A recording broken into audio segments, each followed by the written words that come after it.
damos la bienvenida a todos los que están asistiendo a este curso.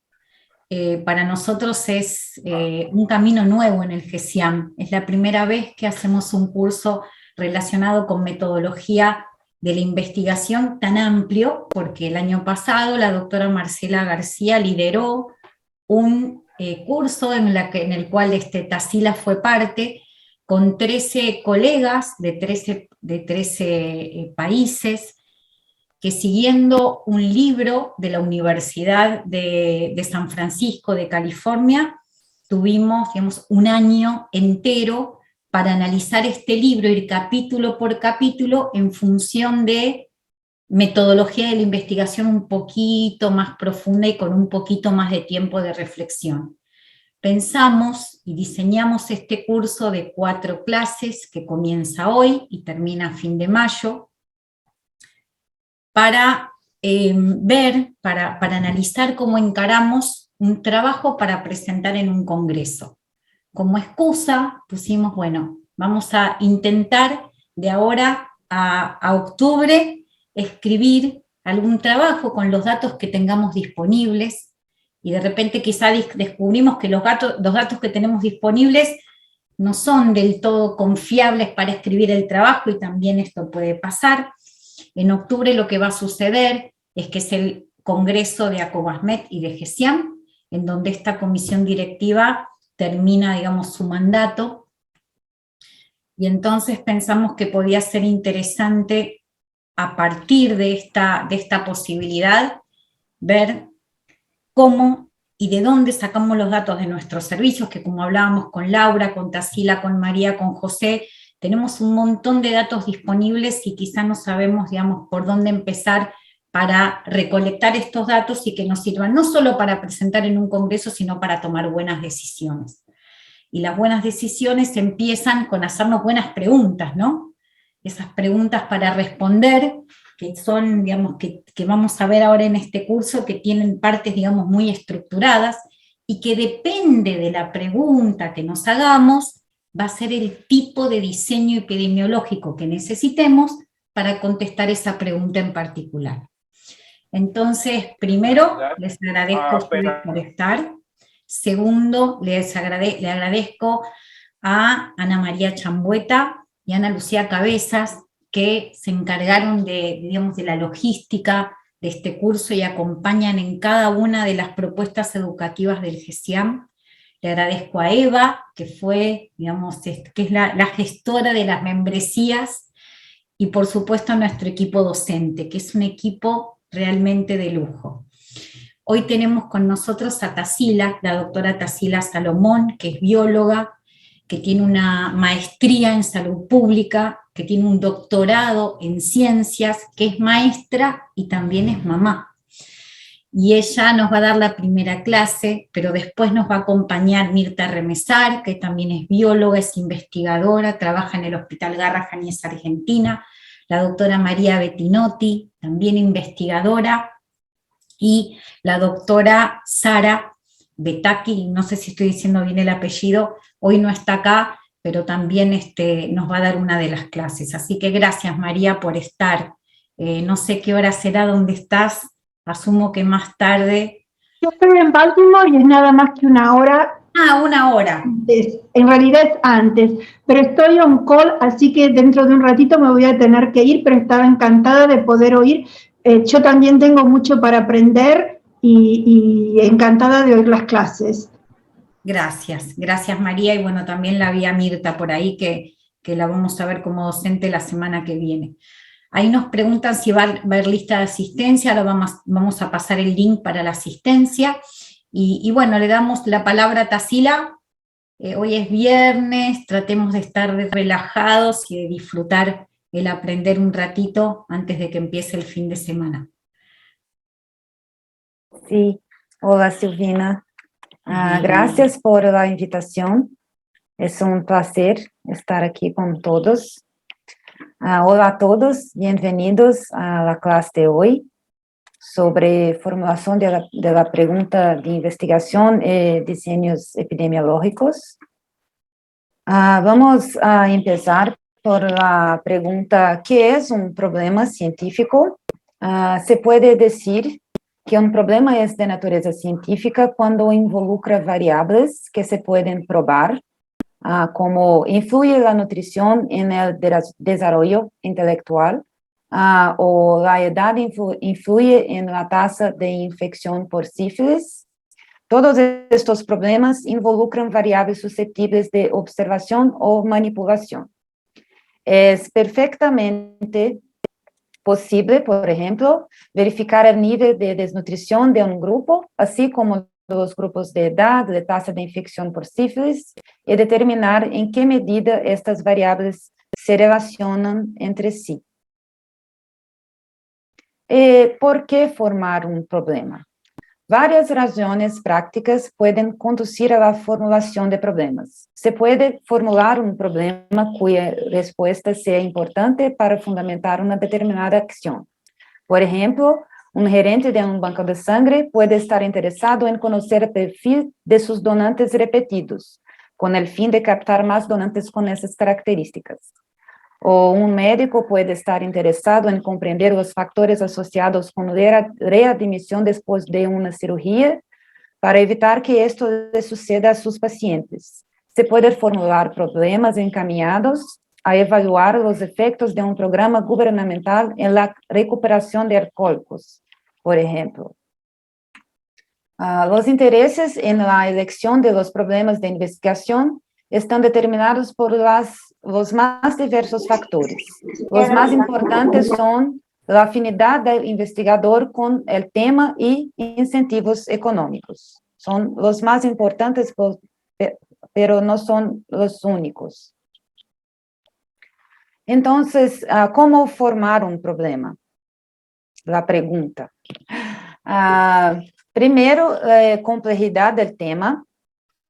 Después, el problema debe formularse como una pregunta. Después, el problema debe ser claro y preciso. El problema debe ser empírico. El problema debe ser solucionable. Y por último, el problema debe ser delimitado a una dimensión viable. Sobre la complejidad del tema, formular un problema científico no es una tarea fácil. El ejercicio juega un papel fundamental en este proceso. Existen algunas condiciones que facilitan esta tarea, tales como inmersión sistemática en el objeto de estudio de la literatura existente, discusión con personas que acumulan mucha experiencia práctica en el campo de estudio. Esta última parte es más importante para mí, en mi percepción. La experiencia acumulada de los investigadores permite desarrollar las reglas prácticas para la formulación de problemas científicos, tales como el problema debe formularse con una pregunta, debe ser claro y preciso, debe ser empírico y debe ser solucionable, y el problema debe ser delimitado a una dimensión viable. Estas reglas se detallarán más adelante. Con demasiada frecuencia, los problemas propuestos no se ajustan a estas reglas. Sin embargo, esto no significa que el problema deba eliminarse. A menudo se puede reafirmar o aclarar mediante reformulación o aclaración, lo que puede requerir la relación de un estudio exploratorio. El problema debe formularse con una pregunta. Esta es la forma más fácil y directa de formular un problema. Facilita su identificación por parte de quienes consultan el folleto o el informe de investigación. Por ejemplo, si alguien dice que va a investigar un problema de la sífilis, no está muy claro. Pero si la propuesta es, ¿qué factores están relacionados con el aumento de sífilis en Brasil? De hecho, plantea un problema de investigación. Es un poquito diferente, más directo. Este cuidado es muy importante, especialmente en la investigación académica. En general, el estudiante inicia el proceso de investigación eligiendo un tema que en sí mismo no es un problema. Al hacer preguntas sobre el tema, se provoca su problematización.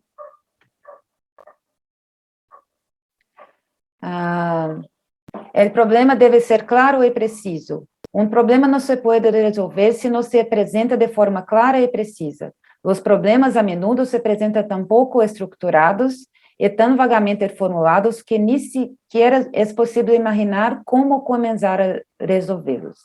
Por ejemplo, un novato en investigación podría preguntar, ¿cómo funciona el banco de sangre? Esto no puede ser propuesto para investigación porque no está claro a qué se refiere. Podemos reformular este problema para que se pueda ser respondido, como cuáles son las estrategias para reclutar donantes de sangre. Esto es solo una de las muchas reformulaciones que se pueden hacer. Solo aquellos que lo reformularán pueden decir si esto es exactamente lo que quieren saber. El problema debe ser empírico.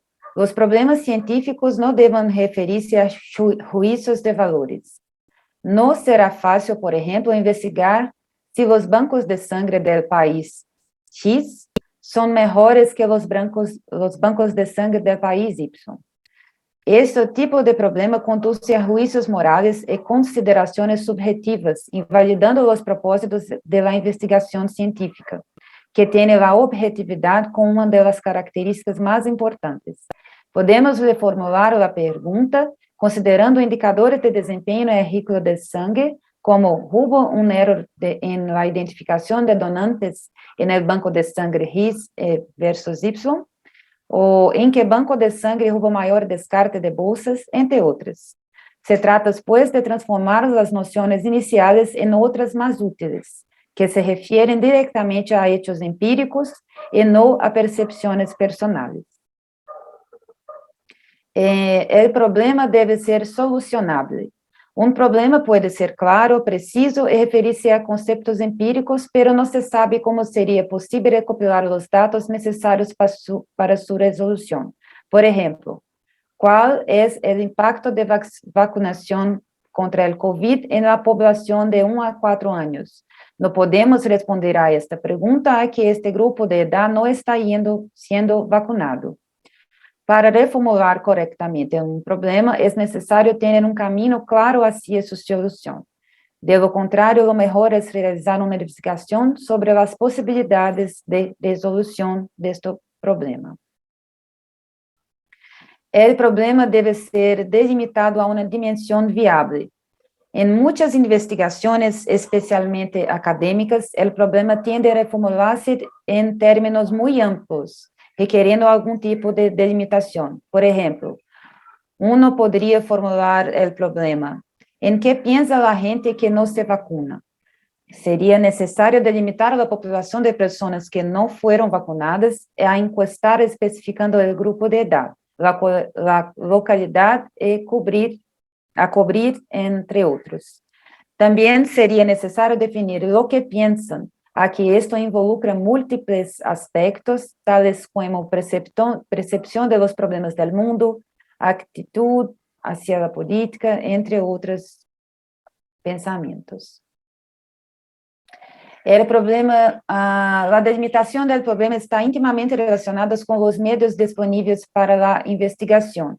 Por ejemplo, un investigador puede estar interesado en investigar la actitud de las personas que no se vacunan hacia la política, pero no podrás investigar todos piensan sobre todos los gobiernos del mundo. Quizás su investigación deba limitarse a investigar qué piensan las personas no vacunadas en una ciudad determinada sobre algunos aspectos de un gobierno específico. Yo separé algunos ejercicios y trabajos prácticos para practicarmos acá. Para clasificar los siguientes problemas según problemas científicos o de valor, que determina el gran aumento del número de casos de COVID en Manaus, Brasil, es un problema científico. Check. ¿Qué factores están asociados con las motivaciones de los donantes de sangre? Es una pregunta científica. ¿Cuál es la mejor técnica laboratorial? Es un problema de valor. La palabra mejor define esto. ¿Es legal experimentar con seres humanos? También es un problema de valor. Debe ser reformulada. Ahora compruebe si los siguientes problemas están formulados de acuerdo con los estándares presentados en esta clase. María ¿Sí? tiene una consulta. ¿Puede desmutearse y hacer la consulta? Sí, puedes hacer. Perfecto. María, ¿estás ahí? Y ahora se fue. No la veo. No, ella simplemente se despidió, dijo que Sí, tiene pero- que irse. Ah, pero dice, tengo sí. una consulta, debe ser una consulta fuera, no una Me... consulta. Sí. Es eso. Cacila, ¿puedo proponer algo? ¿Sí? ¿Podemos escribir nuestras preguntas en el chat y Sí, leerlas sí. a ver si son preguntas científicas o preguntas de valor? Sí, claro. Dale, empecemos. ¿Qué vacuna para... ¿puedo continuar? No, lo que yo te propongo es que nosotros escribamos en el chat Para la clase, preguntas sí, sí. y las sí. leemos para ver si realmente son científicas o son de valor. ¿Qué te parece? Sí, sí, Bien. claro. Vamos, escribamos en el chat preguntas. Sobre exacto, sobre... Espérame. Yo no comprendí lo que quiere, Silvina. Yo quiero que escribamos preguntas en el chat ¿Sobre qué? Por ejemplo, ahí sobre está. lo que se ¿Qué nos- vacuna para aleatorias. COVID es sobre lo que se nos ocurra. Y entonces las ok. vamos a leer y vamos a ver si son preguntas de valor o son preguntas científicas. Ok. Por ejemplo, ¿qué redes sociales son las utilizadas por nuestros donantes? Pregunta Laura. Esa parece ser una pregunta científica. Pero Científica, sí. ¿Y cómo podemos contestarla? Preguntándole a cada donante que se acerca por qué red social fue contactado. ¿Sería algo así, Laura? Sí. Claro, por ejemplo, pensábamos hacer una grilla entre edades y redes sociales. Entonces, entrecruzar para saber con qué medios nos podemos acercar más a la población que nosotros queremos que sean donantes voluntarios, por ejemplo. Está buenísimo. Si usa Facebook, Instagram, Twitter para nosotros, tratar de llegar a esa población que queremos que nos siga en las redes.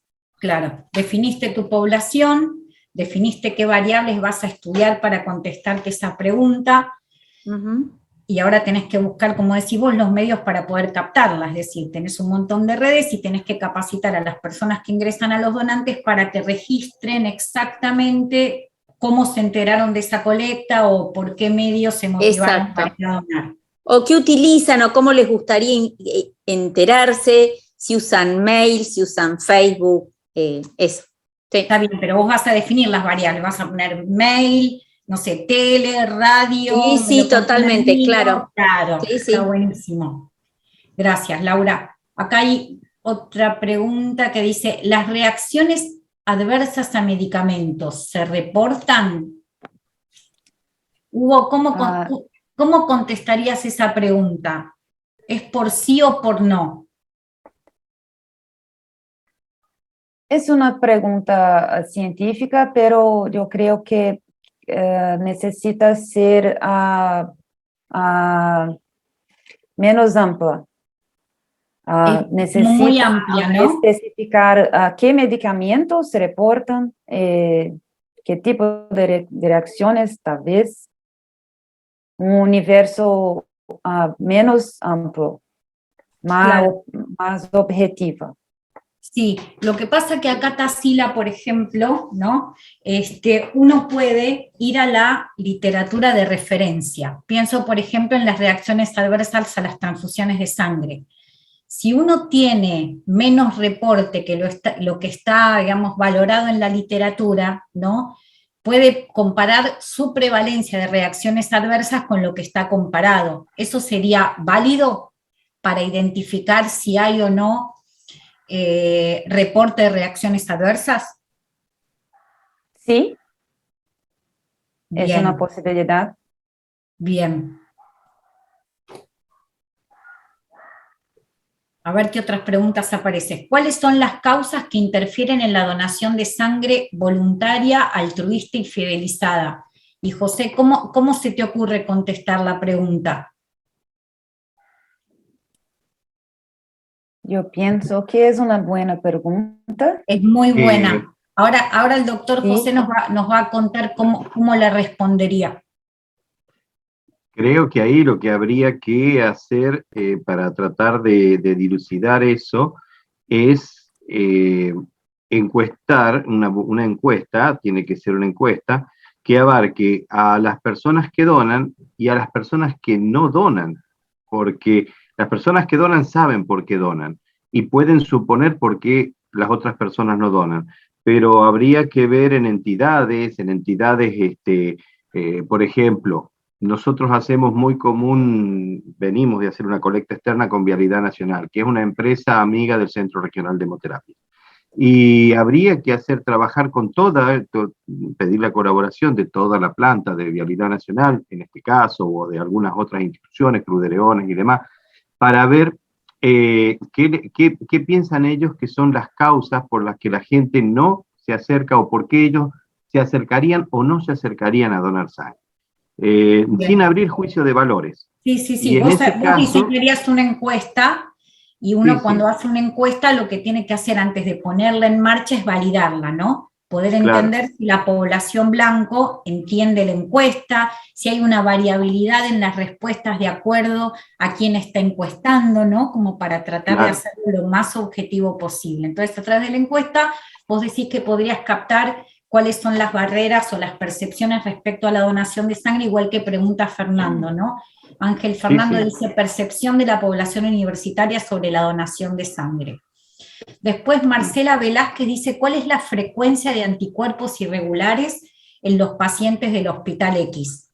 Esto, Tassila, es como un estudio de prevalencia, ¿no? Sería como un corte transversal. Sí, es un corte transversal. Bien, entonces Marcela tiene que agarrar a todos los pacientes del hospital, contar, digamos, cuáles, o detectar qué pacientes tienen anticuerpos irregulares y ahí, sobre ese N, hacer la prevalencia. Es una pregunta muy respondible, es muy digamos, tiene las características de las preguntas que vos nos contabas, Tassila.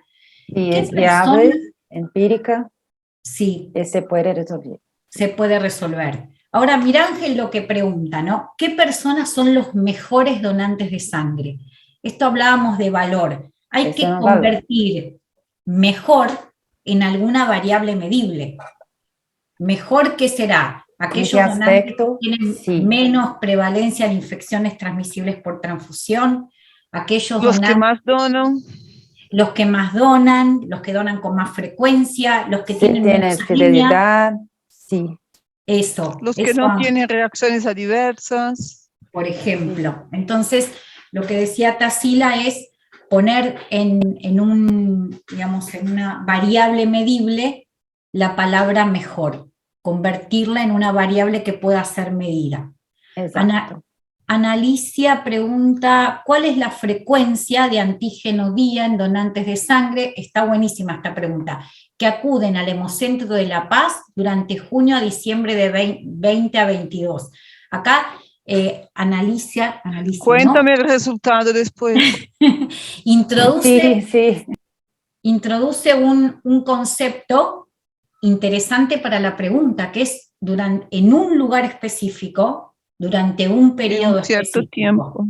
Claro, entonces va como enfocando el universo. No sé, Tassila, ¿qué pensás? sí, es una dimensión viable, puede ser medida en un local, en un tiempo, es perfecto. Es perfecta. Y acá hay otra pregunta de Eugenia. Yo no sé qué me ¿Qué es pasó. RAD? Eugenia, reacciones adversas a la donación. Ok. Eugenia pregunta, ¿cuál es la frecuencia de reacciones adversas a la donación en el banco de sangre entre hombres y mujeres de 18 a 65 años? Entonces acá también esta pregunta está muy buena porque no solo va a medir prevalencia, es decir, el N de aparición de reacciones adversas en una población muy específica de 18 a 65, sino que incluye una comparación, ¿no?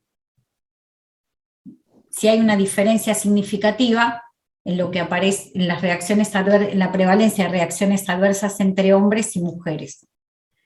¿Cuáles son las dudas más frecuentes de los potenciales donantes de sangre actualmente en Argentina? Parece ser un trabajo muy parecido al que quiere hacer José, ¿no?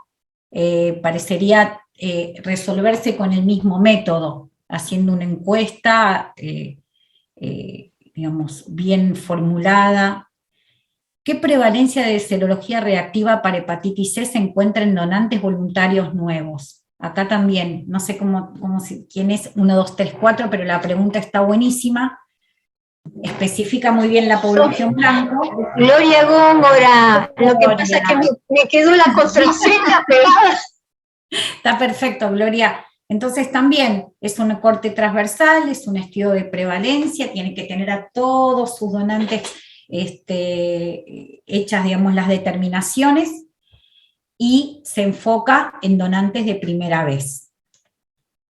¿Cuáles son los síntomas más frecuentes de reacciones adversas a la transfusión en un banco de sangre y cuál es su frecuencia? Mira esta pregunta, Tassila. ¿Debe seguir realizándose la dupla serológica para Chagas con la sensibilidad de las técnicas actuales? ¿Cómo podemos convertir esto en una pregunta para un trabajo científico? ¿Cuáles son los síntomas más frecuentes de las reacciones?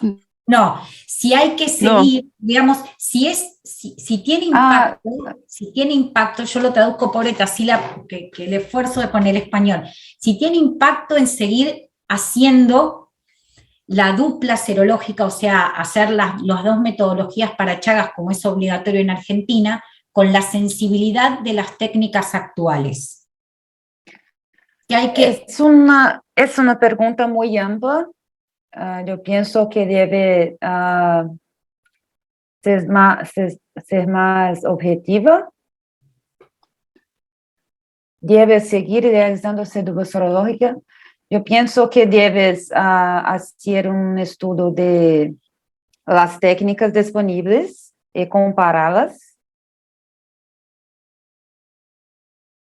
Claro, es un estudio digamos, con un diseño epidemiológico para detectar métodos diagnósticos.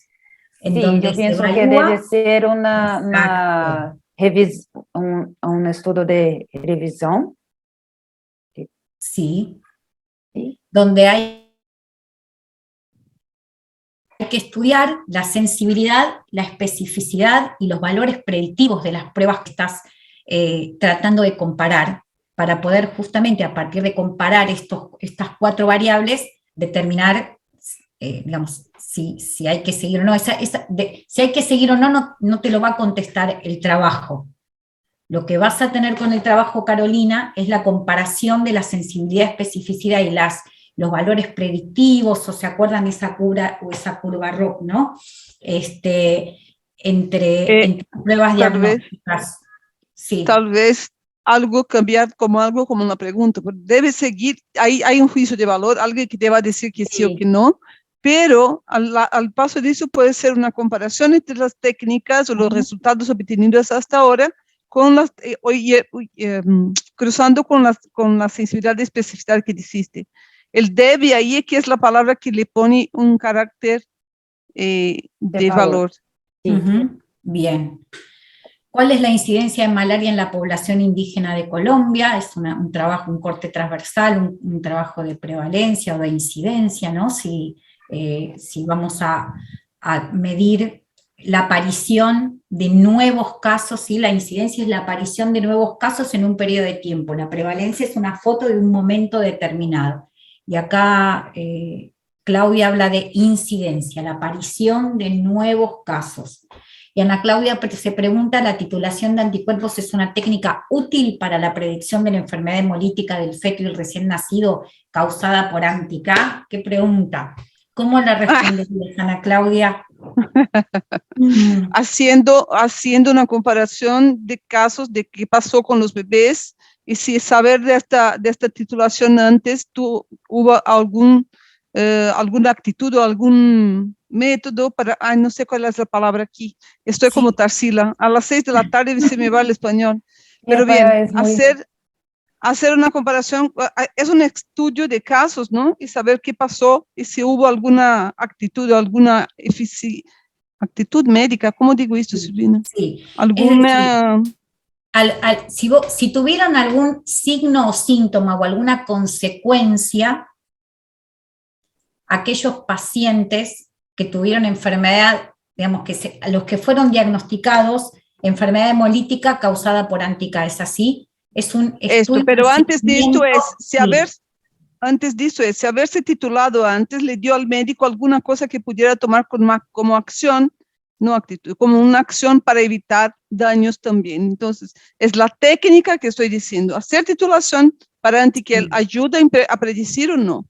Entonces, este es el tema, pero sí hay que ver si hubo alguna acción en el sentido de minimizar el problema por el título. Yo sé que no, solamente fue una pregunta. No, está bien, está perfecto, es de seguimiento de los pacientes. Lo que es interesante es que algo que no pasa en nuestra cabeza, a veces la respuesta del trabajo es negativa, o sea, no claro, tiene, y eso también es una buena respuesta. Sí, esa es una buena respuesta. En general, los resultados negativos no se reportan, entonces hay un sesgo de publicación, porque cuando el trabajo no nos da nada, en general se publican menos o se aceptan menos para publicar, nos da fiaca publicarlos. Pero es así como vos decís, es interesante. ¿Cuál es la frecuencia de anticuerpos celulares en los pacientes transfundidos con diagnóstico de COVID? Otra vez un estudio de prevalencia. ¿Cuál es el fenotipo del sistema RH y sistema KEL más común en una población dada? Preguntó Mara, también es un corte transversal, un estudio de prevalencia. ¿Con qué frecuencia asisten los donantes hipo o hipertensos sin efectos adversos a la donación? Es decir, también, ¿no? Tomar todas las tensiones arteriales y comparar, y digamos, de ahí sacar una población, digamos, blanco, que son los donantes hipo e hipertensos, y ver si tienen más o menos efectos adversos a la donación que los donantes que son normotensos. Pregunta Diego, es una pregunta súper interesante. Bueno, hay un montón de preguntas, están buenísimas. Acá, ¿esta cómo se respondería? A ver si es una pregunta científica. ¿Qué acciones se deben tomar para prevenir un evento adverso? ¿Qué opinas, Tarsila? ¿Cómo se puede convertir en una pregunta científica? Es muy amplia, necesita ser más objetiva. Déjeme pensar. ¿Y cómo podría ser? ¿Qué acciones se deben tomar para prevenir un evento? Es como una pregunta de intervención, ¿no? Entonces yo debería tener un grupo control y un grupo tratamiento. Sí. Por ejemplo, si yo quiero probar si la ingesta de agua pre-donación tiene un impacto en disminuir las reacciones vasovagales, tengo que tener una población parecida, quizá definida al azar, para aquellas variables que conozco y también las que no conozco queden, digamos, balanceadas entre los dos grupos que voy a comparar, y el resultado dependa de la intervención que voy a hacer y no de otra cosa. Entonces, si yo los divido al azar, se supone que por azar van a quedar balanceados. A un grupo le voy a dar agua pre y a otro grupo no le voy a dar nada. Y entonces voy a comparar si mi intervención tuvo algún efecto en disminuir las reacciones adversas vasovagales. ¿Sería algo así? Perfecto. Sí, exacto, perfecto. Bien. Entonces esto trae otro tipo de trabajos que son los trabajos que conocemos más, ¿no? Porque son los trabajos, por ejemplo, a través de los cuales se prueban nuevos medicamentos, nuevas drogas, las vacunas, bueno, ahora en COVID no, pero en general lo que sucede es lo que estábamos contando recién. Los trabajos epidemiológicos relacionados con intervenciones que pueden ser medicamentos, vacunas, esto que hablamos, alguna intervención que se hace sobre el grupo, los estudios que son como los estándar de oro son los ensayos clínicos aleatorizados y controlados. No sé, Tarsila, si después vas a hablar un poquito de esto. Sí, sí. Perfecto, entonces no voy a espolear la clase. Pero bueno, gracias por haber participado escribiendo las preguntas, fueron muy buenas. Solo hago una pregunta de Ingrid, que Ingrid dice, ¿cómo podría ser el caso de manejo de hemorragia obstétrica? Eso es una pregunta amplia. Muy global. Muy, muy grande, entonces hay que ir haciéndola más concisa en una población determinada como la hemorragia obstétrica. No todos los casos de hemorragia obstétrica tienen la misma causa, entonces quizá podríamos primero definir qué tipo de hemorragia obstétrica vamos a analizar y después qué tipo de intervención, ¿sí? Por ejemplo, no sé, cómo impacta transfundir, no sé, 2 unidades de plasma, una de rojos y una dosis de plaquetas versus transfundir una unidad de plasma, una de rojos, una unidad de plaquetas, ¿sí? La relación entre los componentes o cómo impacta en la hemorragia obstétrica indicar el ácido tranexámico, por ejemplo. Entonces, Ingrid, lo que hay que hacer es primero pensar qué intervención sobre qué hemorragia obstétrica querés estudiar. Bueno, y siguen llegando preguntas, pero si estás de acuerdo, Tarsila, ¿avanzamos? Ah, buenísimo. Mirá la pregunta de Laura. Laura te pregunta qué N, o sea, qué cantidad de pacientes, donantes o población hay que estudiar para que el trabajo se acerque a la verdad, sea lo más verdadero posible. Para Tarsila. Sí, el número de muestra. Sí, el N, el Eso tamaño. va a depender del tipo de diseño de estudio y del tipo de la pregunta. ¿Se tiene algún diseño específico? Sí, Laura quería estudiar cuál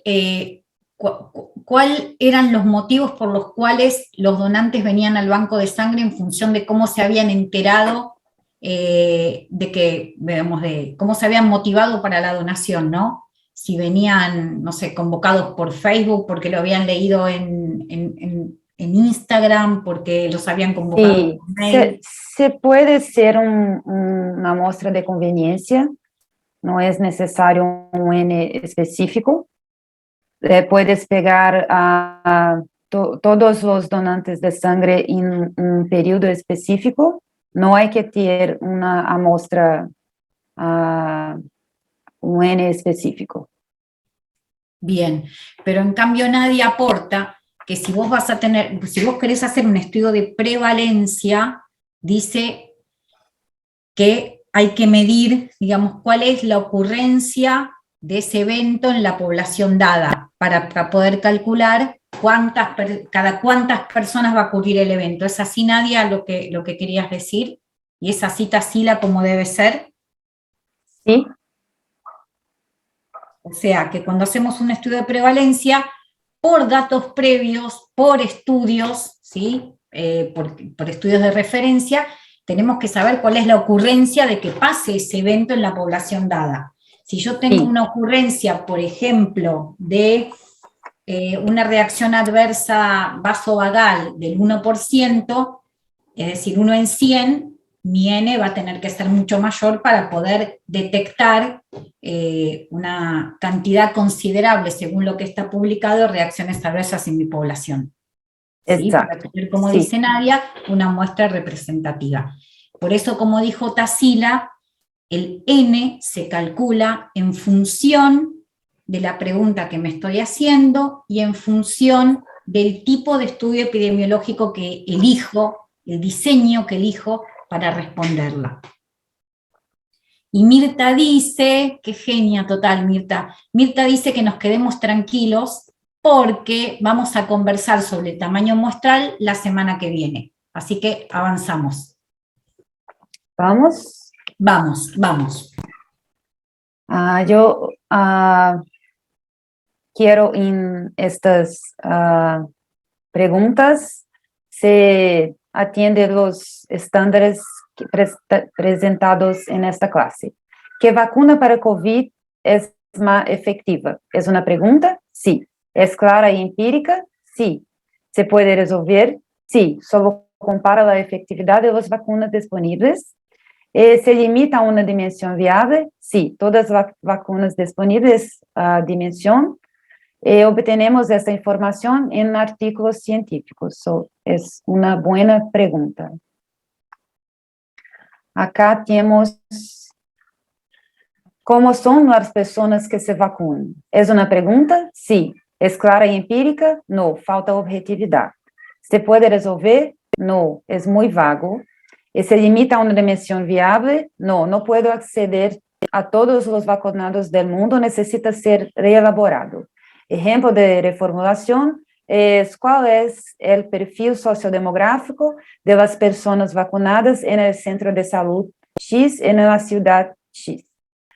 La gente prefiere ir al supermercado a hacer la compra porque gasta menos. ¿Es una pregunta? No. ¿Es clara y empírica? No. ¿Falta objetividad? ¿Se puede resolver? No. ¿Necesita ser reelaborado? ¿Se limita a una dimensión viable? No. No tengo acceso a todas las personas del mundo. Ejemplo de reformulación es ¿cuál es el costo de las personas que hacen sus propias compras en relación a las que piden por teléfono, por ejemplo? ¿Cómo ha evolucionado el nivel de anticuerpos en los últimos 10 meses? ¿Es una pregunta? Sí. ¿Es clara y empírica? No. ¿Es empírico, pero carece de objetividad? ¿Se puede resolver? No. ¿Necesita ser elaborado? ¿Se limita a una dimensión viable? No. ¿Qué anticuerpos quiero medir y qué población? Ejemplo de reformulación es cómo evolucionó el nivel de anticuerpos IgG después de la vacunación contra COVID, individuos atendidos en el centro de salud X en la ciudad X. Yo quería hablar un poquito sobre investigación translacional. La investigación translacional se ocupa de cómo traducir los hallazgos de la comunidad científica al mundo real y asegurar que la creatividad científica tenga un impacto favorable en la salud pública. Hay dos tipos de investigación translacional. Un es la aplicación de los hallazgos de la investigación básica en ensayos clínicos con paciente, a veces abreviado como T1. La aplicación de los hallazgos de estos estudios para cambiar las prácticas de salud de la comunidad, a veces abreviado como T2. La investigación translacional es el componente de la investigación clínica que interactúa con la investigación básica, rayada de T1, o con la investigación de población tallada con T2. La investigación translacional es el círculo de medio. Ambos tipos de investigación translacional requieren la identificación un hallazgo de investigación para ser traducido. Se debe centrar la atención en un hallazgo científico o una nueva tecnología que podría tener un impacto importante en la investigación o la práctica clínica o en políticas de salud pública. Para ayudarlo con esta elección desafiante, Puede ser útil prestar atención en sus colegas investigadores cuando hablan sobre los últimos hallazgos de su investigación, prestaciones sobre nuevos métodos en conferencias e especulaciones en la literatura sobre mecanismos. Después de elaborar su pregunta, es necesario entonces comprender los tipos de estudio para elegir el diseño epidemiológico más adecuado para responder a la pregunta creada. Agora passamos para os diseños epidemiológicos.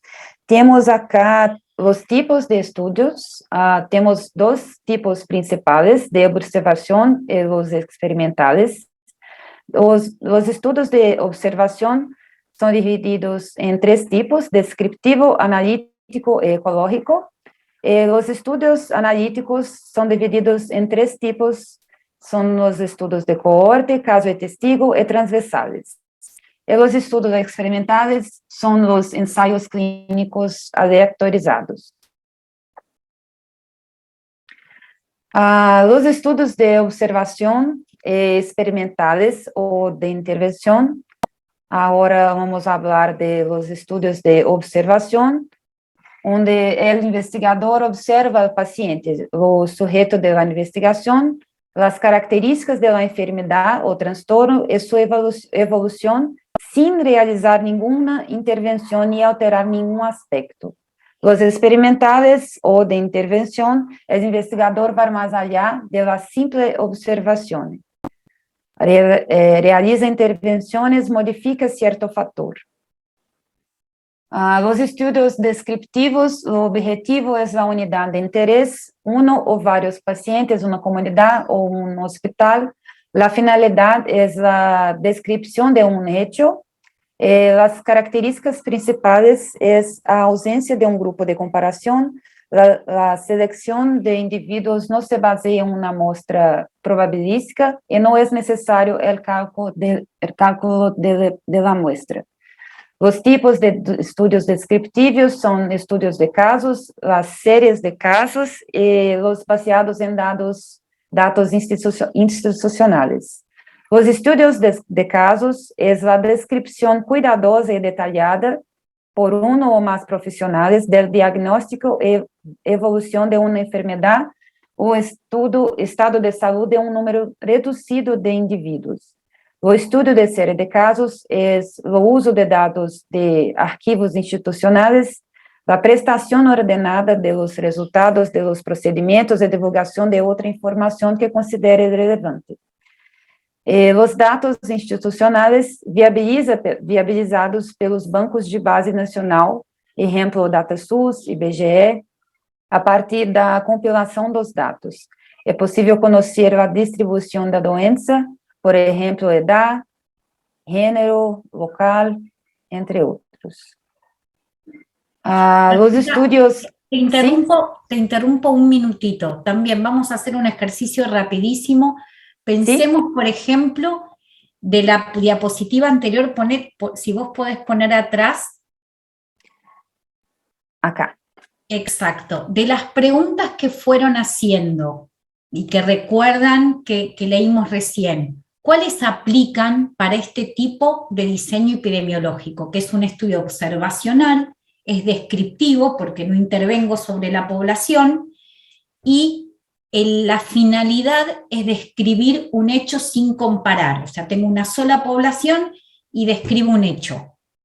¿Cuál de las preguntas que estuvimos escuchando o leyendo se parecen o podrían ser respondidas con este tipo de estudio? Y, por ejemplo, podría ser el estudio de prevalencia de HCV en donantes voluntarios de primera vez. Exactamente. O los de la tolerancia a las reacciones vasovagales. Ahí tendríamos que tener dos controles, habíamos dicho. Y claro, y tendríamos que tener una intervención, pero si yo quiero saber la prevalencia de reacciones vasovagales en mi población, es esto, un estudio observacional con una población dada. Hombres y mujeres, que habíamos dicho de hombres y mujeres entre la edad de para donar.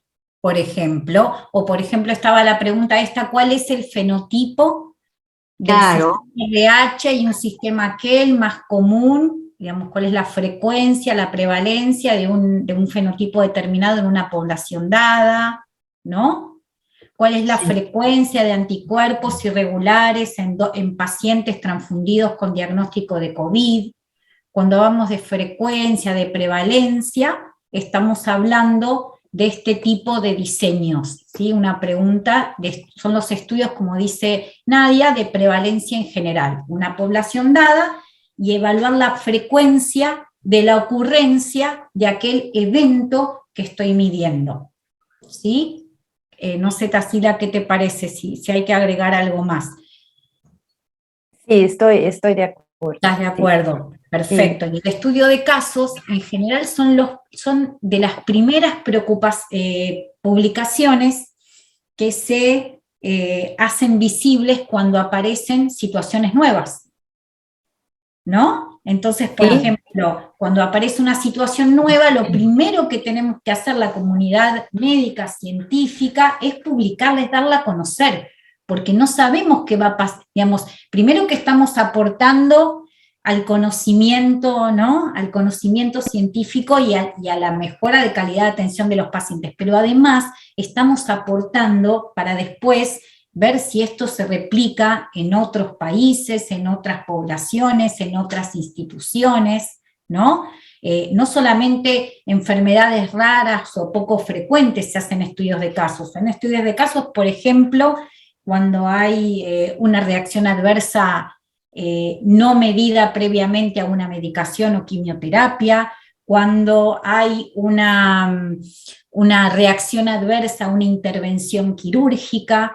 Esto ayuda mucho, por ejemplo, Ana Claudia, cuando se descubre, ¿no?, un anticuerpo nuevo o un gen nuevo, esos son estudios de casos. Eso es, publico para que la comunidad sepa lo que descubrí.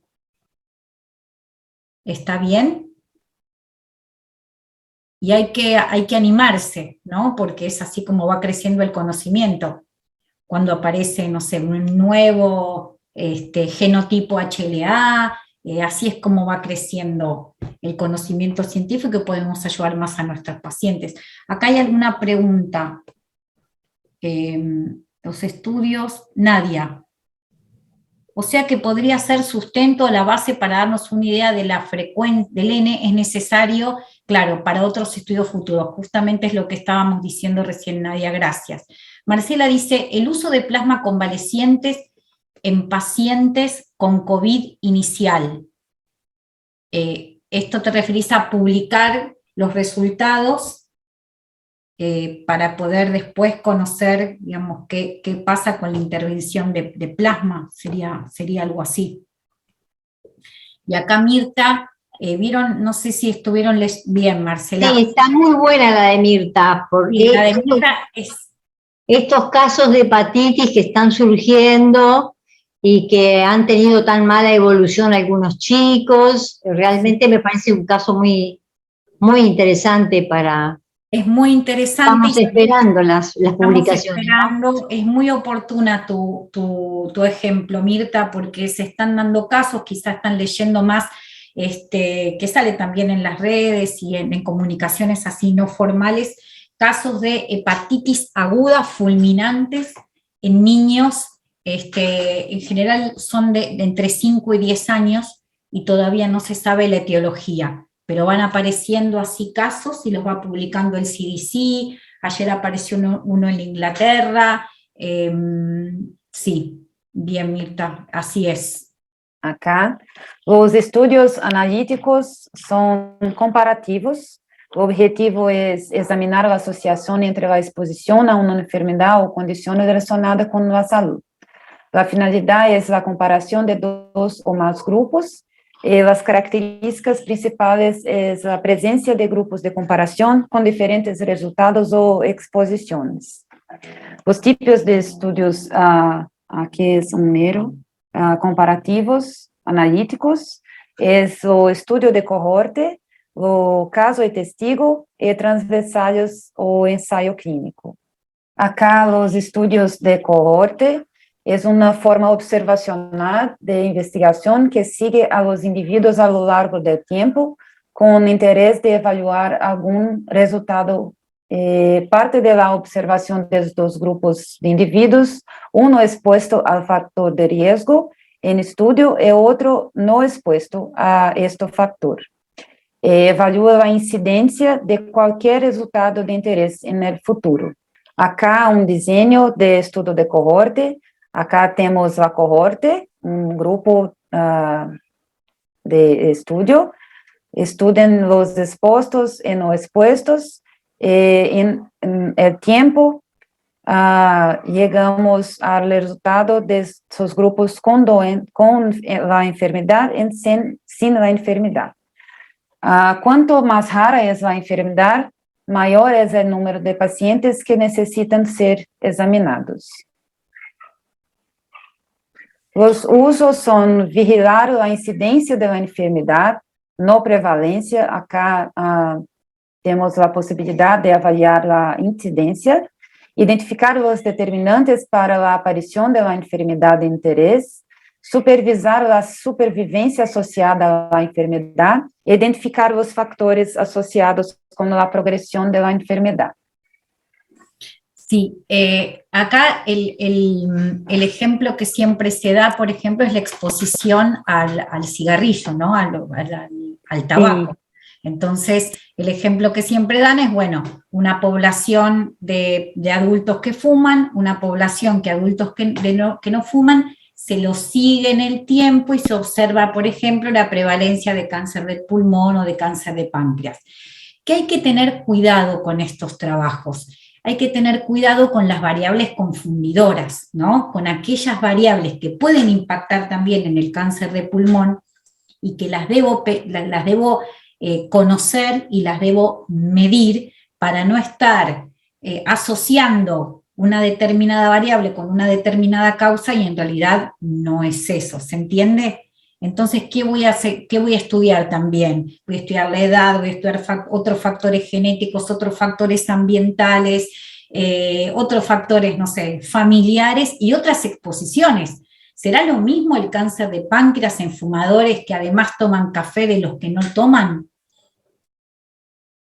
Claro, puede haber elementos predisponentes para esa enfermedad y no es justamente el elemento que tomaste de seguimiento o de exposición. Por eso hay que estudiar muchas variables y por eso Tassila pone el énfasis en, bueno, ¿qué vamos a determinar como exposición?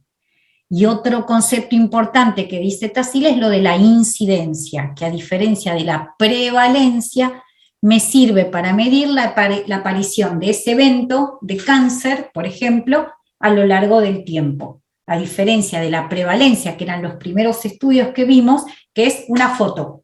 ¿Está bien? Sí. Bien. Exacto. Gracias, Tassila. Perdona. Gracias, Silvina. No. Gracias, muchas gracias. Me ayuda mucho. Acá son las medidas de asociación de un estudio de cohorte. Podemos usar la relación de riesgo, que es la incidencia en expuestos sobre la incidencia en los casos observados. El riesgo en expuesto es tantas veces el riesgo de no expuestos.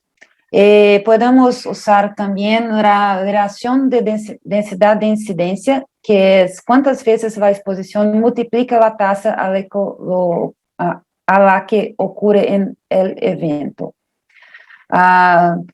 Es un factor de riesgo si esas medidas de asociación son mayores que 1, es un factor de protección si estas medidas de asociación son menores que 1.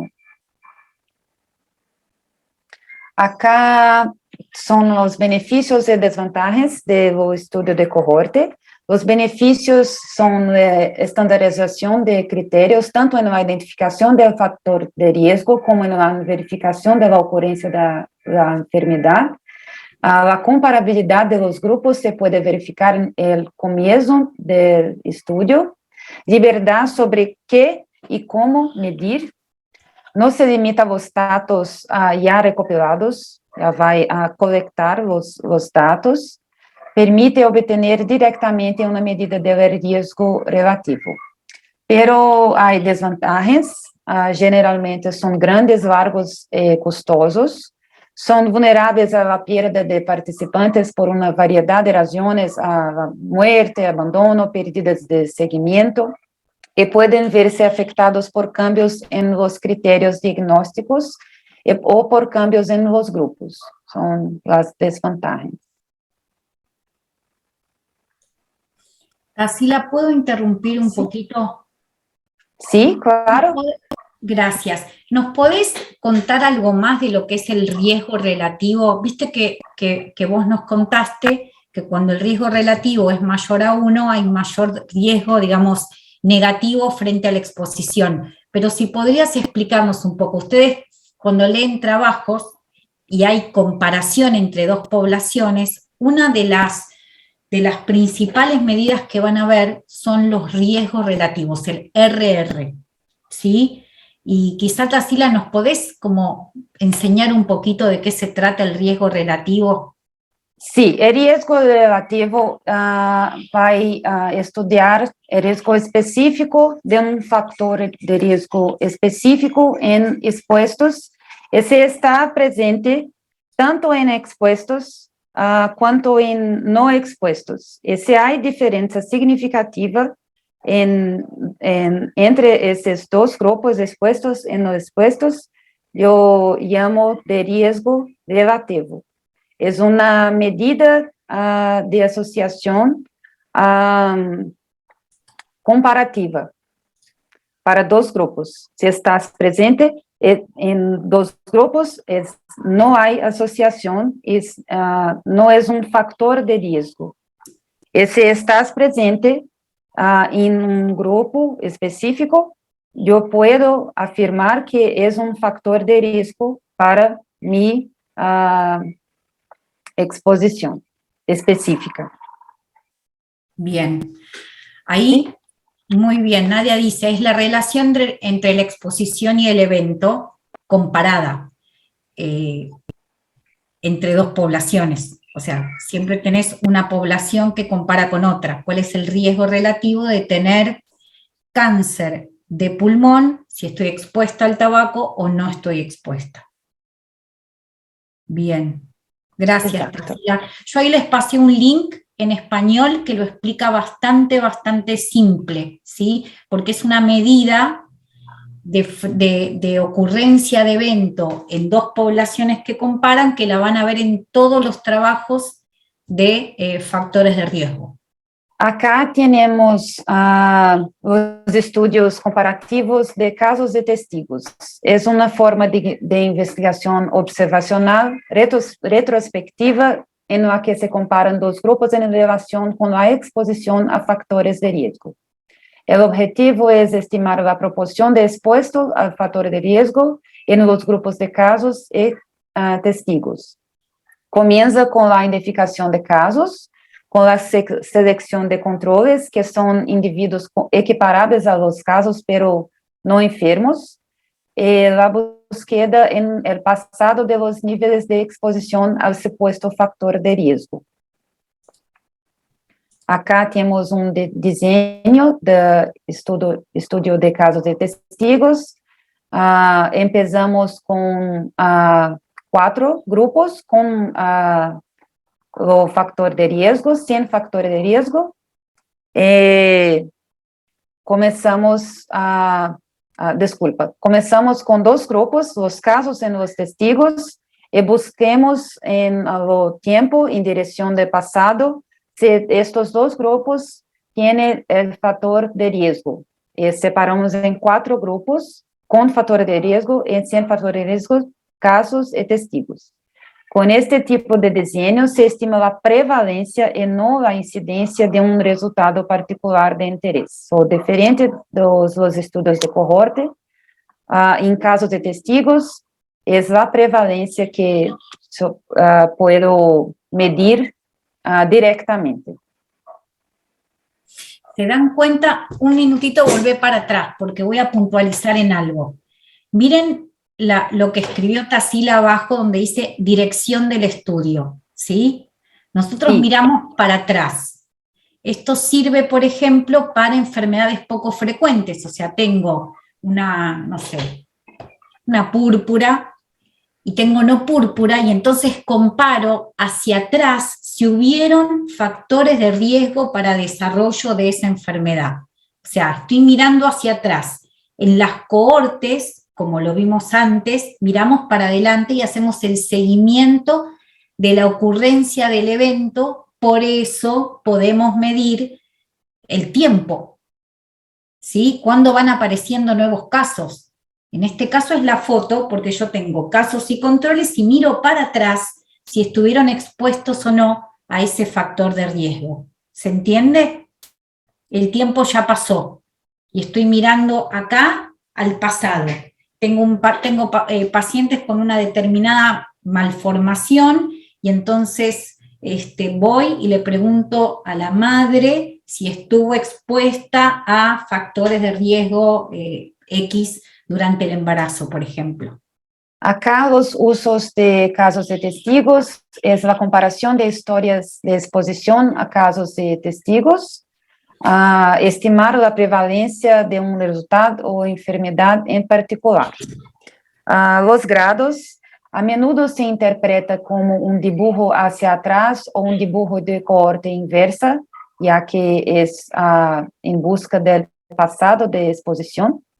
Es importante que tanto la identificación de casos como la selección de testigos sean independientes de la exposición.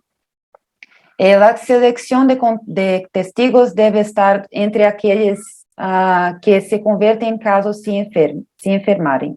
Los casos en testigos deben ser idénticos, iguales en todos los aspectos, edad, sexo,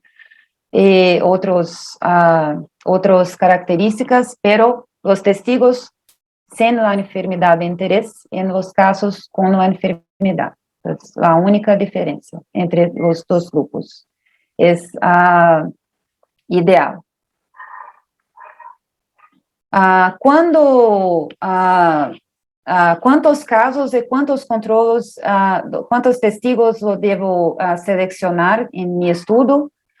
Cuando tengo varios casos en testigos, o cuando el costo de obtener información en los dos grupos es similar, yo selecciono uno para uno, un caso para uno controle. Pero cuando yo tengo pocos casos o el costo es mayor de obtención de información en uno de los grupos, o yo tengo que seleccionar más controles do que testigos. Solo, por ejemplo, 2 para 1. Yo puedo aumentar la potencia amostral, poder estadístico de mi estudio cuando selecciono 2 controles para cada, dos testigos para cada caso. Bien. Acá tenemos... ¿sí? Sandra, Sandra dice, esto sería como cuando nos encontramos con una prueba de CUMS indirecta positiva y le preguntamos al paciente si fue transfundido, si toma alguna medicación. O sea, vos tenés el evento y mirás para atrás, ¿no? Y comparás factores de exposición a ese evento en particular. Ángel dice, para reforzar el concepto de riesgo relativo, si el riesgo relativo es mayor que 1, es factor de riesgo, e indica el número de veces de mayor riesgo de un grupo frente a otro. Por ejemplo, un RR de 3 en tipos de donantes. Los donantes remunerados tienen 3 veces mayor riesgo de transmitir infecciones por transfusión en comparación con los donantes voluntarios. Hay que interpretar el intervalo de confianza para ver si es estadísticamente significativo o no. Muy bien, bien, gracias por tu aporte. El intervalo de confianza son esa cantidad de números dentro de los cuales se encuentra el verdadero número que queremos mostrar, ¿no? Es justamente un intervalo numérico que nos permite saber cuán cerca o lejos. Cuanto más grande es el intervalo de confianza, digamos, más incertidumbre puedo tener sobre el resultado que estoy midiendo. Gracias, Ángel. y Nadia. Gracias, Ángel. Gracias, Sandra. Silvina. Gracias. Sí. Seguimos. Acá tenemos un ejemplo de la tabla clásica de un estudio de casos de testigos, que es la serología positiva para toxicoplasmosis y discapacidad mental. Acá tenemos nuestro grupo de testigos de casos, es la serología positiva para toxicoplasmosis, sí o no, y si y la discapacidad mental, disculpa, los casos de testigos son discapacidad mental y la exposición es la serología positiva para toxicoplasmosis. Acá tenemos el cálculo de 45 de las 300 personas estudiadas con discapacidad mental, que son los casos, tienen serología positiva para toxicoplasmosis, el factor de riesgo. Es una tasa de 15%. 15 personas de las 300 estudadas sin discapacidad mental, que son los testigos, tienen la serología positiva para toxicoplasmosis, es 5%. So, 15% presencia de factor de riesgo en casos contra 5% en testigos. So, puedo afirmar que hay evidencias de que la exposición causó el resultado. Há evidências eu preciso calcular o risco relativo ou estudos estadísticos, intervalo de confiança, para afirmar que a exposição causou o resultado. Pero solo por estes números, puedo afirmar que hay evidencias. Los beneficios de un estudio de caso de testigo es la investigación simultánea de diferentes hipótesis etiológicas, eficiente en análisis de enfermedades raras, ya que puedo pegar pocos casos y muchos controles para dar poder amostral para mi estudio, son de bajo costo, y resultados pueden ser obtenidos rápidamente. Las desventajas son, solo se puede analizar un resultado, marcada susceptibilidad a sesgos, tanto de selección como de memoria, ya que estoy en busca de una exposición en el pasado. El cálculo de incidencia no se puede hacer directamente, ya que el N de caso está predefinido. Yo tengo tantos casos para tantos testigos, solo no puedo calcular la incidencia directamente. Necesita de técnicas estadísticas avanzadas. Acá tenemos un otro tipo de estudios analíticos comparativos, que son los estudios transversales, también conocidos como estudios de prevalencia o en inglés cross-sectional study. Los datos son recopilados en un único momento dado, como una fotografía. La exposición, tanto la exposición como el resultado se observan simultáneamente para cada individuo. Yo colecto Te interrumpo un minutito para hacerte una pregunta. Hubo preguntas. Si quiero realizar una investigación para determinar, entiendo que son polimorfismos genéticos, ¿no? SNP, que provocan reacciones alérgicas, y estarán los individuos que están tomando medicamento beta-lactámico para valorar si desarrollan una reacción alérgica, y otro grupo que no esté tomando beta-lactámico y otro que haya presentado una reacción de hipersensibilidad. ¿Se considera casos y controles? ¿Está bien la propuesta? O sea, vos tenés personas que tomando la medicación desarrollan alergia, otras que no desarrollan, y ves para atrás, digamos, ¿no? Si tienen ese polimorfismo genético que decís, sí, está bien pensado.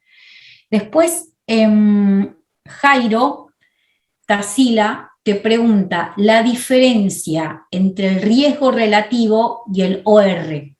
Generalmente, la odds ratio es calculada en estudios de caso control, en casos de testigos. El riesgo relativo es calculado en estudios de cohorte.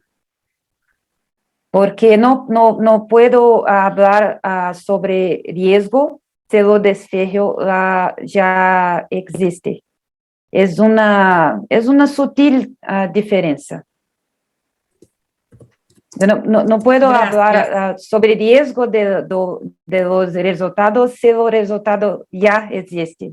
Solo en estudios de casos de testigos, el resultado ya está lá. Nosotros calculamos la odds ratio. Bien. ¿Sí? Un minuto, que hay creo que 2 mensajes más. Pero también mi computadora está... no, Hugo dice que sí, que son polimorfismos, y Nadia dice, ¿sería una medida de efecto o impacto el OR? Te pregunta Tarsila, Nadia. Estás muteada, Tarsila. Sí, disculpa. No, si la odds ratio es una medida de efecto o impacto, la odds ratio es una medida de efecto. Es el efecto de la exposición en el resultado final. Es un efecto. Bien, bueno, podemos... Sí, exacto, Jairo. La interpretación es similar. Odds ratio mayor de 1 con una asociación positiva de riesgo, de resultado, no riesgo. Tira riesgo da cabeça quando piensas em estudos de casos de testigos. Acá os estudos transversales também a exposição como o resultado se observam simultaneamente para cada indivíduo. Coletamos os dados de exposição e resultado em mesmo tempo. Não tenho segmento como nos estudos de cohorte e no caminho atrás de uma exposição como nos estudos de casos de testigos. Acá desenho sobre estudos transversales, mais didático, para entender que o corte é feito no tempo, ao mesmo tempo, a exposição e o resultado. Os usos em los estudos transversales ou de prevalência se centram em populações bem definidas. Também se conoce como encuestas quando cobram a população general e utilizam dados primários, especialmente indicados para estudar enfermidades com baixa letalidade ou que tenham uma duração suficiente para serem identificadas, que são as enfermidades crônicas com uma evolução lenta. Acá temos desenho de estudos transversales, é a população definida, bem definida. Depois, recopilamos os dados sobre exposição e enfermidade ao mesmo tempo. Separamos os grupos em 4, os expostos com a enfermidade, os expostos sem a enfermidade, os não expostos com a enfermidade, e não expostos sem a enfermidade. Isso é o resultado dos estudos transversales, são estes. A prevalência considerada é o número de casos de uma enfermidade em uma população determinada em um momento específico, é a proporção da população que padece da enfermidade em um momento certo, e probabilidade de ter a enfermidade. Acá, a medida de ocorrência dos estudos transversales é a prevalência, que é calculada do número de existentes da enfermidade sobre a população. E também a razão de prevalência, que é uma medida de associação, que é a prevalência em expostos sobre a prevalência em los não expostos. O resultado é interpretado de la razão de prevalência quando é 1, não há associação, quando é maior que 1, a associação é positiva, e quando é menor que 1, a associação é negativa. Os benefícios de estudos transversales são rápido, já que não há necessidade de segmento, Es fácil de ejecutar y relativamente económico, y ningún participante está expuesto a un agente causal debido al estudio, ni se le niega una terapia de beneficio potencial como en los estudios experimentales. Desvantagens, no permitir determinar la relación temporal entre la exposición y el resultado investigado, ya que nosotros colectamos el dato en el mismo tiempo. No permite estimación de incidencia, solo prevalencia, y yo temos o sesgo de prevalencia, que se excluyen curados y fallecidos, llamado sesgo de prevalencia. Acá eu trouxe resumo dos estudos comparativos. Temos os estudos transversales, que colectam a exposição junto com o efeito, em determinado momento do tempo, não há seguimento. E temos os chamados estudos longitudinais, que é o estudo de coorte, que parte da exposição ao longo do tempo em busca de efeito, em estudos de casos e testigos, que parte do efeito e no tempo em busca da exposição. Acá temos o último tipo de estudo observacional, o estudo ecológico, a qual o objeto de análise é conjunto de indivíduos generalmente agregados segundo fatores geográficos ou temporais. O objetivo é a associação entre a ocorrência da enfermidade ou condição de saúde e a exposição coletivamente. E os dados de uma área se comparam com uma ou mais áreas ou ao longo do tempo, que são as séries temporais. Os usos são quando o nível de inferência de interesse está na população, disponibilidade de comida, por exemplo, desigualdades econômicas de saúde, efeitos de uma intervenção coletiva, por exemplo, o aumento do imposto à venda de cigarrillos. Estudar este impacto é estudo ecológico. Quando a variabilidade da exposição dentro da população é baixa e entre populações é alta. Ingesta de sal e hipertensão, por exemplo, ingesta de grasas e câncer de mama, uma exposição está em uma população geral. Os tipos de variáveis em estudo ecológico são medidas agregadas. Necessitamos sintetizar as características individuais dentro de cada grupo. Por exemplo, proporções de fumadores, taxa de incidência de uma enfermidade, ingresso familiar promédio. É agregado de medidas de variáveis, não é uma variável sola. As medidas ambientais, por exemplo, características físicas do meio ambiente, nível de contaminação de ar, qualidade da água, nível de radiação solar, ou medidas globais, que são atributos de grupos ou organizações ou lugares sem análogo a nível individual, como a densidade demográfica, nível de desigualdade social, existência de determinado tipo de sistema de saúde. Todas estas variáveis são medidas em estudos ecológicos. Tipos de desenho e análise dos estudos ecológicos. Costumamos utilizar os métodos para formar os grupos de estudos ecológicos de múltiplos grupos, que são baseados em determinado lugar. Estudos de tendências ou séries temporais que têm como base o tempo. Estudos ecológicos mixtos, que mixam tempo e lugar. E a análise de dados podem ser exploratórias, que não tenham uma medida de associação, ou analítica, quando tem prova de hipóteses. Acá temos o estudo experimental, que é o ensaio clínico aleatorizado, ou em inglês, Randomized Controlled Trial. O objetivo é verificar entre 2 ou mais intervenções qual é mais efetivo.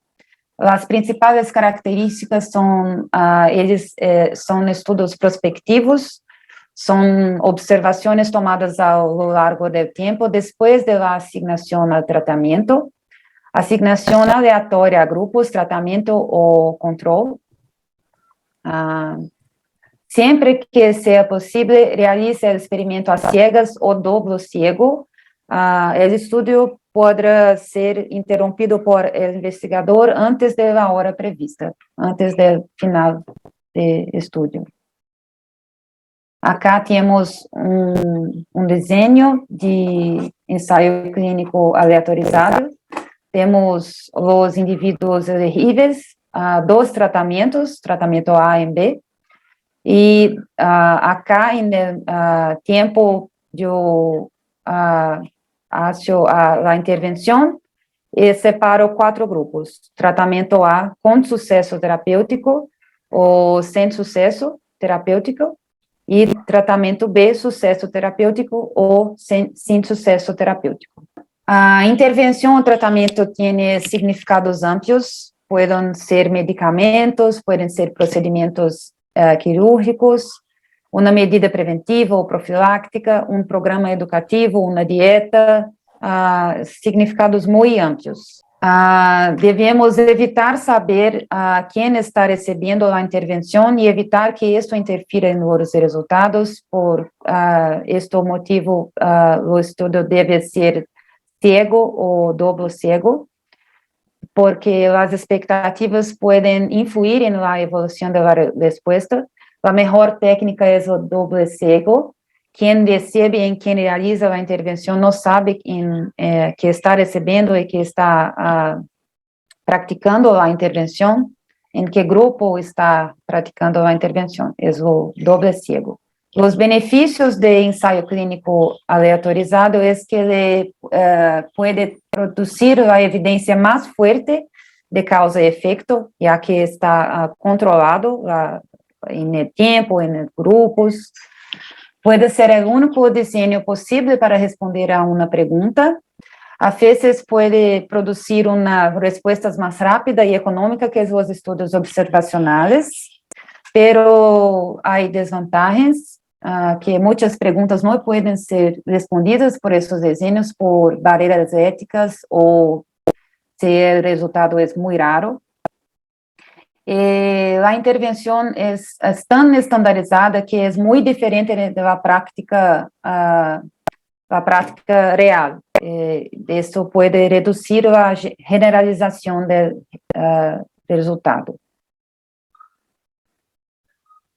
Algumas considerações adicionais sobre os ensaios clínicos aleatorizados é que grupo de testigos, o ideal é que ambas intervenções seriam aplicadas ao mesmo tempo, pero isto é impossível.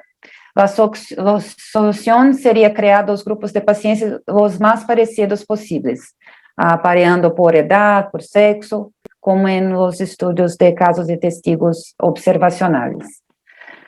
Os efeitos de confusão e fatores de confusão, eu separei uma frase que quando a contribuição de fator identificado em uma análise individual pode atribuir-se total ou parcialmente a outro, decimos que estamos ante uma situação de confusão de efeitos.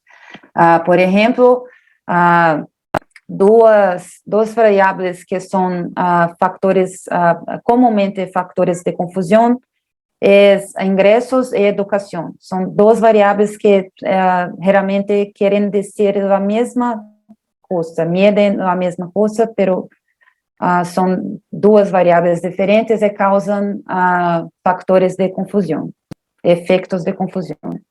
Formas de resolver problemas é a aleatorização, que pode se fazer na planificação de estudo, e técnicas estadísticas também podem controlar os fatores de confusão.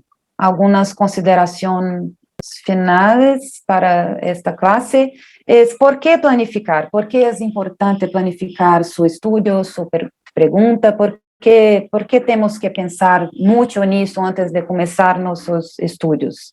A planificação ajuda a definir uma boa pergunta, bom problema, que o investigador está interessado em resolver. A planificação da investigação ajuda a tomada de decisões sobre o tipo de estudo, El investigador solo observará o intervendrá. Esto define el tipo de estudio observacional o intervencional de experimental. La planificación es fundamental para que los hallazgos sean útiles. La importancia de la investigación ser translacional. Aunque no sea ideal del interés del profesional de la salud convertirse en investigador, la comprensión de la metodología científica es extremadamente importante para aplicar los resultados de los estudios aplicados en su rutina de atención en la salud. Mesmo que o profissional não tenha interesse em tornar-se investigador, é importante para conhecer os estudos e aprender a praticá-los em sua rotina de atenção. Es esto. Gracias. Gracias, Tarsila, a vos por la clase. La verdad que fue muy completa, es un tema bastante... Yo tengo medio mal la cámara, la voy a apagar a ver si me va mejor.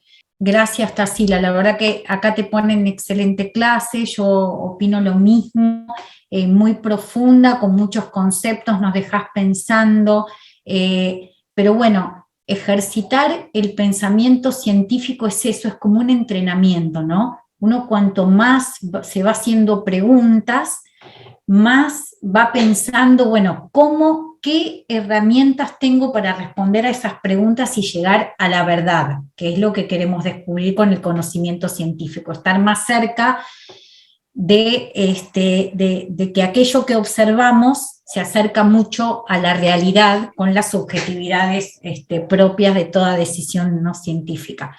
Te agradezco mucho, Tarsila, les agradezco haber estado acá. Hoy es un viernes, cayéndonos para el fin de semana a la noche, y estamos acá los nerds aprendiendo sobre riesgo relativo y OR, así que bueno, nos vemos la semana que viene. No se desanimen, ¿sí? No piensen que es hipercomplejo, de verdad, yo creo que todos los que estamos acá podemos hacer un trabajo con los datos que tenemos y vamos a aportar muchísimo. Lo que sí podemos hacer es, ¿vieron que nosotros le mandamos la información a través de info@gesiam? Bueno, ustedes conocen al doctor Ramiro Cruz, el doctor Ramiro Cruz también es investigador, fue referente de la Organización Panamericana de la Salud, él se ofreció para ayudar, para colaborar a quienes tengan problemas con algún problema o una pregunta que quieran resolver. Mi consejo es empezar por un estudio de prevalencia, un estudio sencillo, acotado, como decía Tarsila, una pregunta muy concreta, de la cual podamos al menos conocer características puntuales de nuestra población, que no es poquito, no es poco. Lamentablemente, en Latinoamérica, excepto 2 países, publican muy poquito relacionado con banco de sangre, pacientes, medicina transfusional. Esos países son Colombia y Brasil. Si ustedes entran en PubMed, que es esa base de datos en donde están todos los artículos publicados en revistas científicas indexadas, ¿qué quiere decir indexadas? Que pasan por el tamiz de editores y de jueces para evaluar si el trabajo científico tiene un diseño tal que me permite creerle a los resultados. Y nosotros publicamos muy poquito, pero porque decía Laura, estamos con la vorágine de la diaria, en la gestión, pensamos que es muy difícil hacernos tiempo, y eso es verdad. Hay países que tienen más recursos, quizá más personas que estén pensando en responder preguntas científicas, pero al menos nosotros, en nuestros países, y ahora pronto, pensemos qué datos tenemos y qué preguntas nos queremos contestar, y empecemos con estudios de prevalencias, casos, ¿sí? Si podemos tener comparados mejor, y si podemos hacer un ensayo clínico aleatorizado, randomizado y ciego, mucho mejor. Pero bueno, es la oportunidad que tenemos de estar juntos y de pensar algún trabajo chiquito para presentar. En info, lo voy a escribir acá por las dudas, con el subject, o sea, con el asunto, ayuda para escribir un trabajo científico, ayuda para escribir un póster, nos comunicamos y tratamos de aportar lo poquito que sabemos y lo que podamos.